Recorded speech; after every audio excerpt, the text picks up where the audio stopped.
आज Doubtnut app download करें। Doubtnut पर अपने सभी गणित, रसायन विज्ञान, भौतिक विज्ञान और जीव विज्ञान के डाउट्स का करो सफाया। बस प्रश्न की फोटो खींचो, एक ही प्रश्न को क्रॉप करो और तुरंत वीडियो सोल्यूशन पाओ। अभी डाउनलोड करें। दिया गया प्रश्न है, अवतल दर्पण के लिए u v व f में संबंध स्थापित कीजिए। ठीक है, तो चलिए इसके लिए एक अवतल दर्पण की तरह सहायता समझते हैं।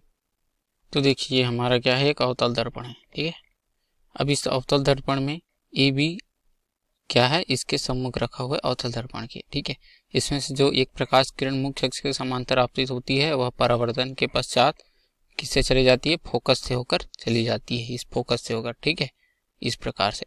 अब जो किरण किस पर आपतित होती है, वक्रता केंद्र पर आपतित होती है ना, वह जो है परावर्तन के पश्चात उसी दिशा में इस प्रकार से लौट जाती है। ठीक है, अब कोई एक किरण जो दर्पण के ध्रुव पर, ये वो क्या है, ध्रुव है, इस पर आपतित होती है, तो परावर्तन के पश्चात कैसे चले जाती है, कुछ कोण बनाते हुए चली जाती है ना।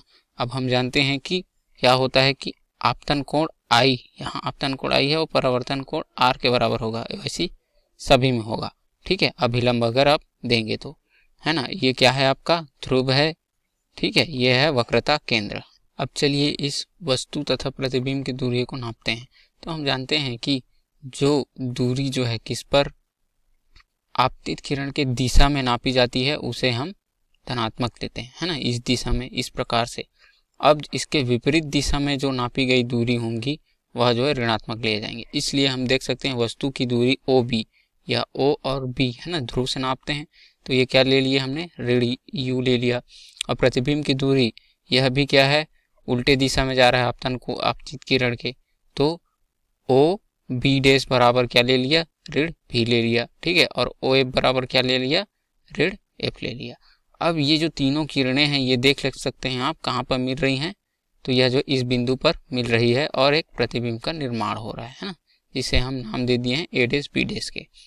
ठीक है, तो अब चलिए हम कुछ महत्वपूर्ण यहाँ का त्रिभुज का देखते हैं कि कौन कौन सा समांतर है, कौन कौन सा जो है समरूप है, समरूप त्रिभुज है, उस पर चर्चा करते हैं। तो देखिए ये हमारा जो ए बी और यहाँ ओ है, क्या है, ए बी ओ है, वो है किसके समरूप है, तो बी डैश ओ ए डैश के। ठीक है, क्या होगा, इसके समरूप होगा। तो हम सीधा लिख सकते हैं कि त्रिभुज ए बी ओ समरूप है त्रिभुज ए डैश बी डैश ओ के।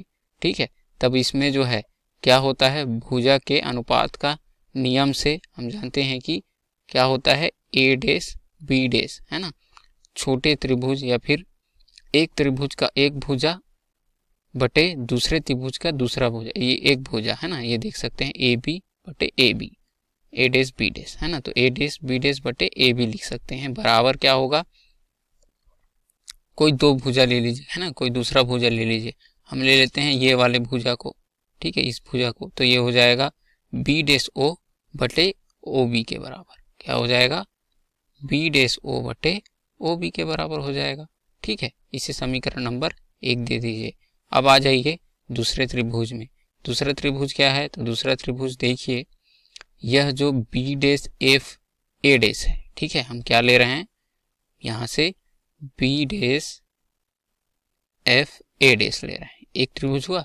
अब दूसरा त्रिभुज, मान लीजिए इस जो दर्पण है इसका द्वारक क्या हो, छोटा हो। ठीक है, तब ये त्रिभुज कुछ इस प्रकार से बनेगा। ठीक है, ये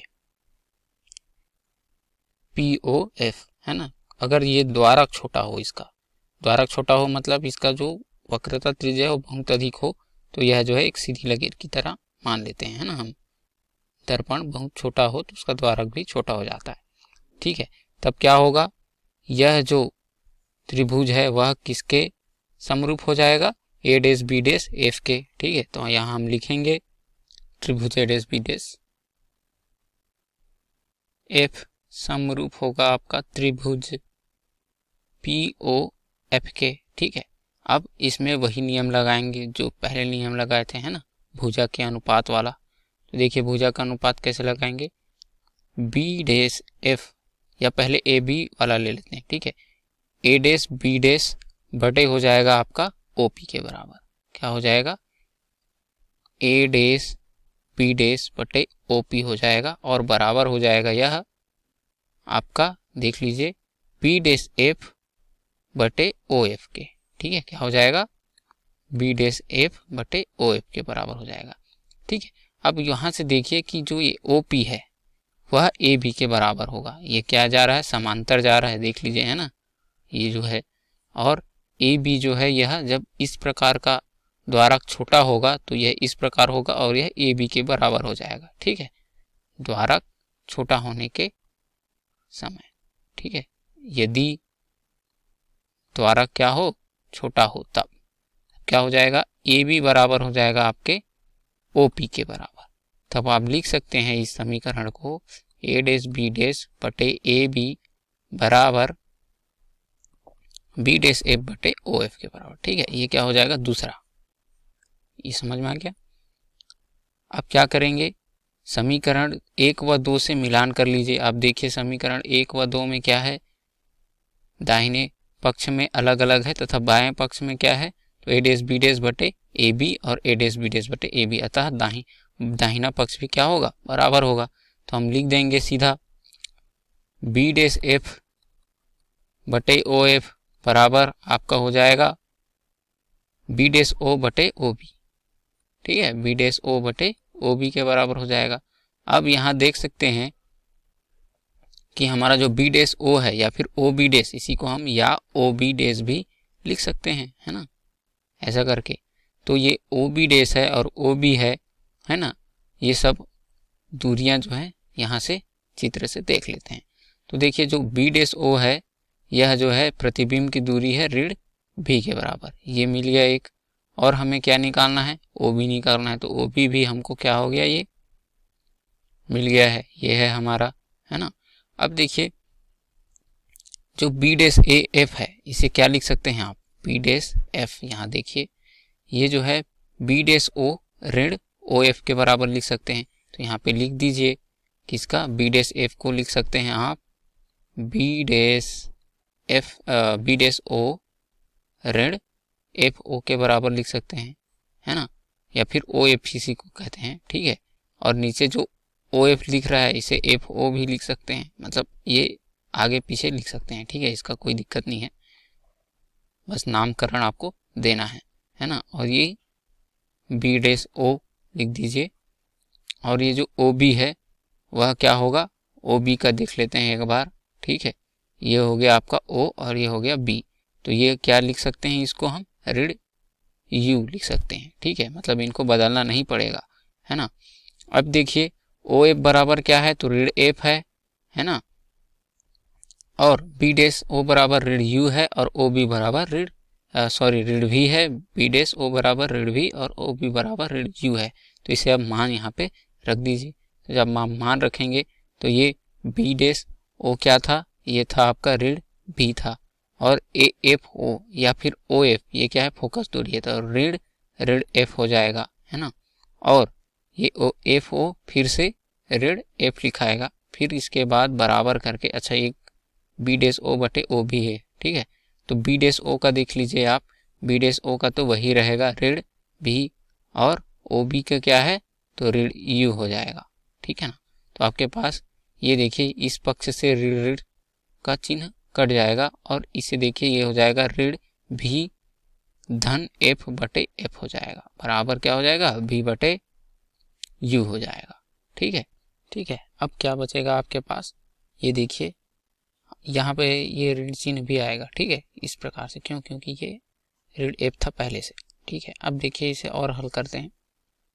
तो यह जो है भाग दे देते हैं, सीधा सीधा भाग देने से क्या होगा, ऋण वी बटे ऋण एफ हो जाएगा।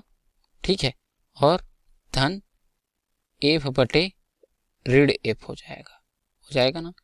तो ये क्या होगा आपका, ऋण ऋण कट जाएगा और आपके पास बचेगा एफ एफ भी कट जाएगा और इधर से यू बटे भी बचा है, तो ये आपके पास बचेगा वी बटे एफ, है ना। और ये देखिए ऋणात्मक बचेगा, ये बचेगा आपका ऋण 1 बराबर वी बटे यू। ठीक है, आप सीधा पक्षांतर कर दीजिए।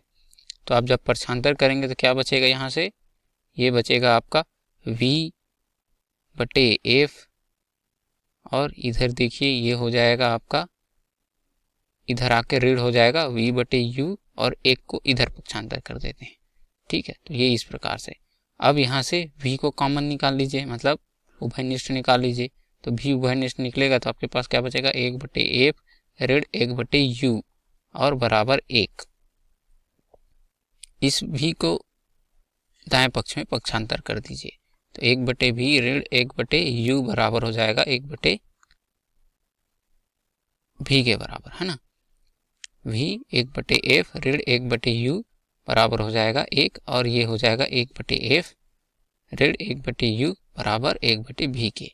तो हमें क्या निकालना है, संबंध निकालना है फोकस में। तो हम फोकस को एक तरफ रखते हैं और u और v को एक तरफ। तो ये हो जाएगा 1/f बराबर 1/v धन 1/u के बराबर, इसे पक्षांतर करेंगे। और यही हमारा क्या था, किसी अवतल दर्पण के f u v में संबंध था, मतलब फोकस दूरी और वस्तु की दूरी और प्रतिबिंब की दूरी में संबंध, है ना। यही हमारा उत्तर हो जाएगा। धन्यवाद। कक्षा 6वीं से 12वीं से लेकर नीट, IIT, JEE वो एडवांस के लेवल तक 1 करोड़ से ज्यादा छात्रों का भरोसा। आज ही डाउनलोड करें डाउटनेट ऐप या व्हाट्सएप करें अपने सारे डाउट्स 8400 400 400 पर।